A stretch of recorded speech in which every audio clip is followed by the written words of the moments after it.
Now we want to talk about this because over time, if you've been listening to us for a while, we have offered so many different processes and guided you in so many different mindsets to help you get a sense of this focusing of this energy. We talked about pivoting in the beginning. When you know what you don't want, you know what you do want. So think about what you do want. But it's easier said than done, isn't it? Because where you are is where you are, and law of attraction keeps dishing up more thoughts like where you are. So it's all well and good for Abraham or someone to say to you, focus upon what you want, but if what's active in your vibration is the absence of it, then it's not all that easy to focus upon what you want. So then we began talking about just reach for the better feeling thought. Don't try to go all the way home. Don't try to get all the way into the pure positive energy. Just find something that's a little less negative. Find something, just lean a little in the direction. Try to find a better feeling thought. We offered processes like focus wheels and all kinds of things to get you thinking more in the direction of what you want. And many of you have made progress along the way. But today, we want to talk about something that we believe is infinitely more productive. And your question really cues it up in a powerful way. Because we know that the most significant thing that you must let go of before you can be the allower of all of the things that you want, you have to let go of your opinion and observation of being without it. In other words, you have to stop feeling not enough relative to the things that you want. And you would stop feeling not enough to the things that are the opposite. You would naturally do it if you could just distract yourself from it. It's not that you have to ferret it out and wrestle it to the ground and kill it. You don't need a search and destroy mission. What you need is a deactivation mission.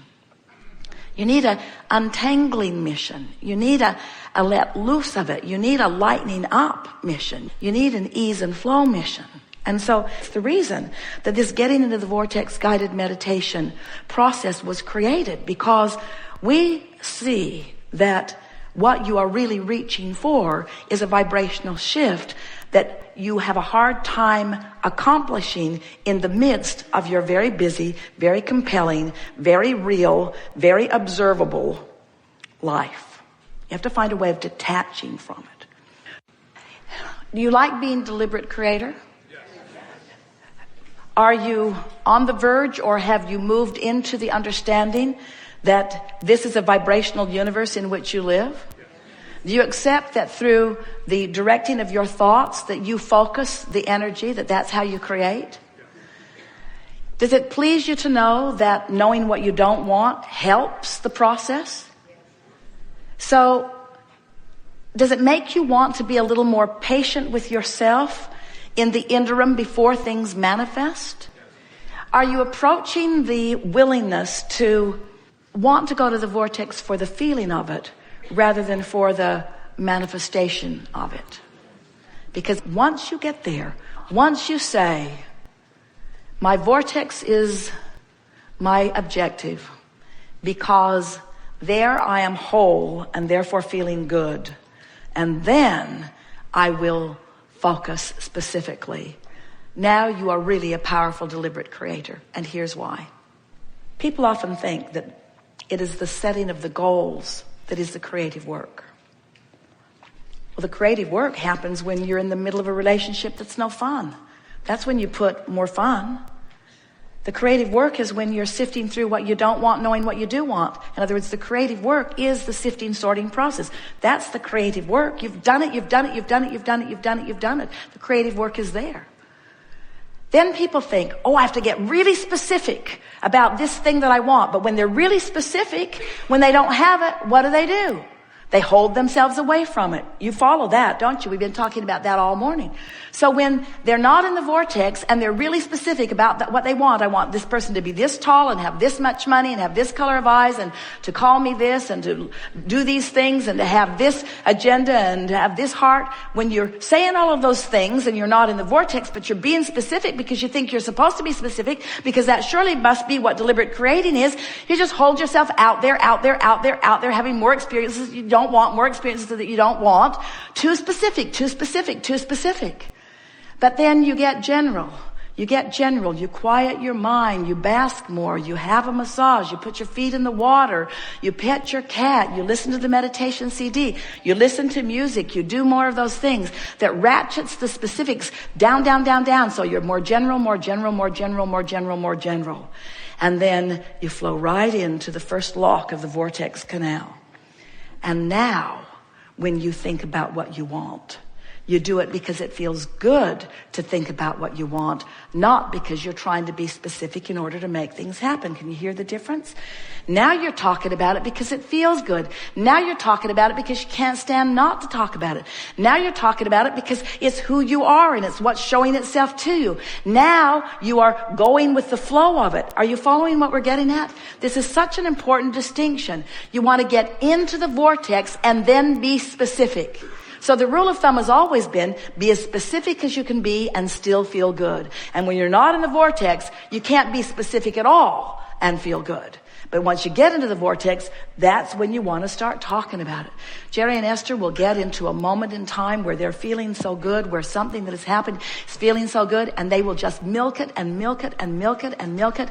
Anybody listening in would think they had lost their minds, because it feels so good to just keep reiterating over and over and over again how much I love you and how good life is and how fun this is and wasn't that good, and did you hear what she said, and did you see the look on her face when she said it, and did you see the look in his eyes when he heard it, and did you see how we all laughed when we did it, and do you remember what it was like when we were floating on that river, and do you remember the river guide and how clever he was, and brought us right up to the edge, and I climbed right out on the boat, and the sloth was hanging right down in a branch, and I looked at him and he looked at me, and he moved his head and he moved his arms so slowly as if to say, I love you too.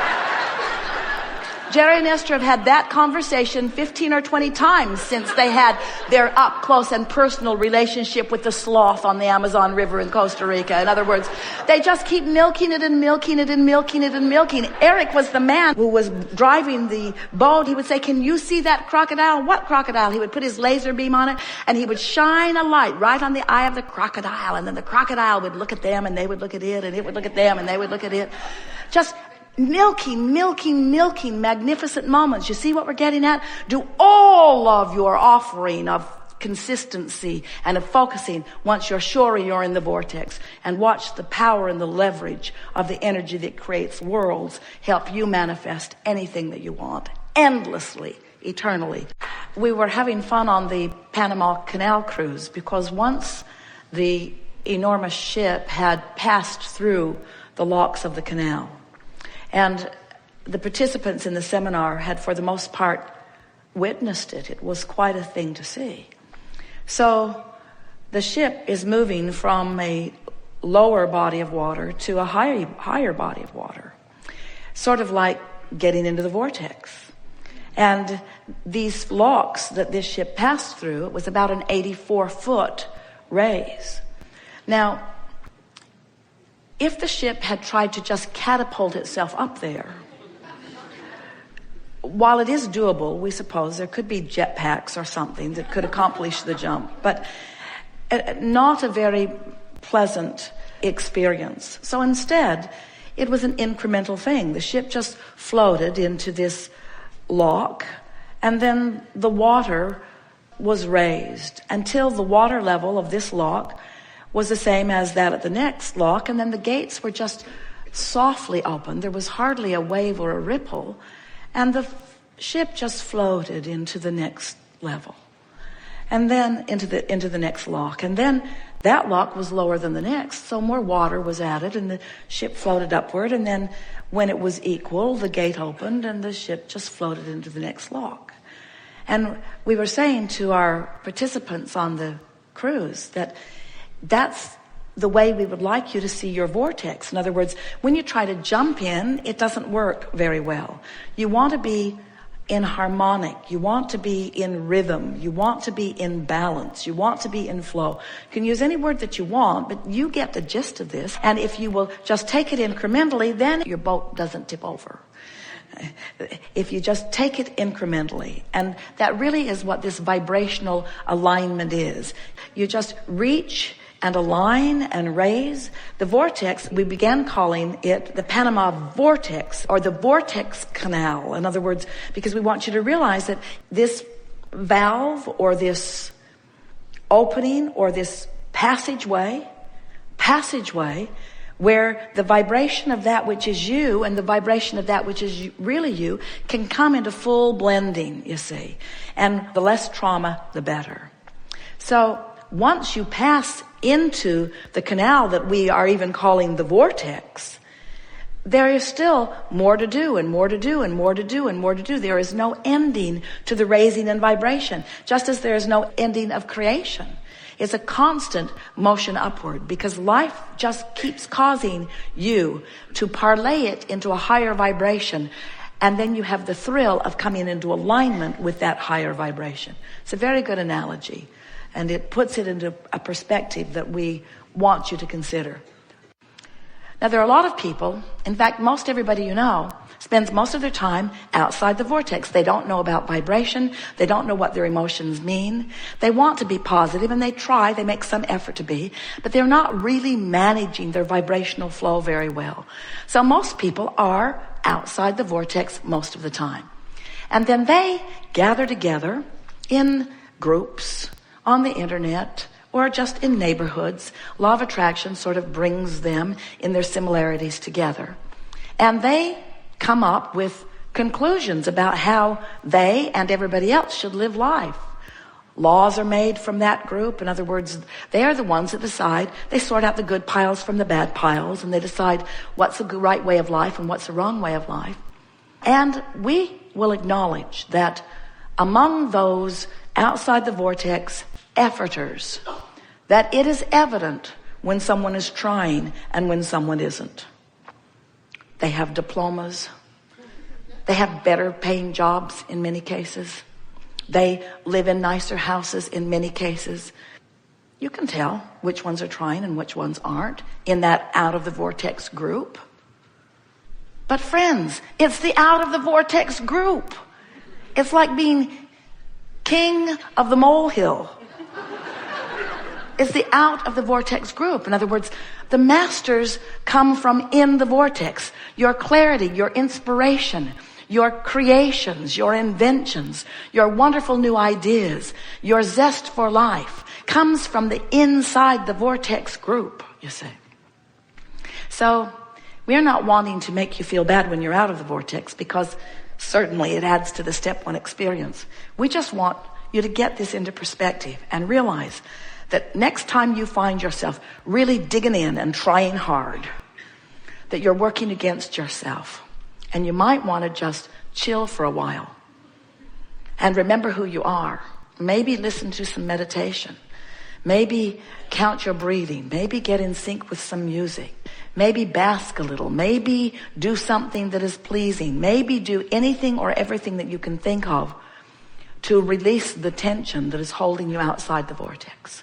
And it is our promise to you that once you are aware of the existence of this vortex, and once you are aware of your guidance system, which lets you know where you are in proximity to it, and once your mantra, once your motto, once what really matters to you is, today, no matter where I'm going, no matter what I'm doing, no matter who I'm doing it with, it is my dominant intent to look for what I'm wanting to see.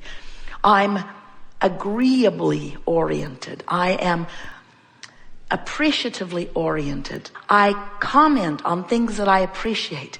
And when I feel an impulse to criticize, I sit on it. I don't go with it.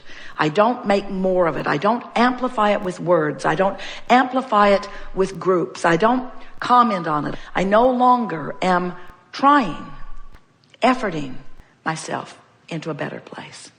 I'm practicing the art of allowing.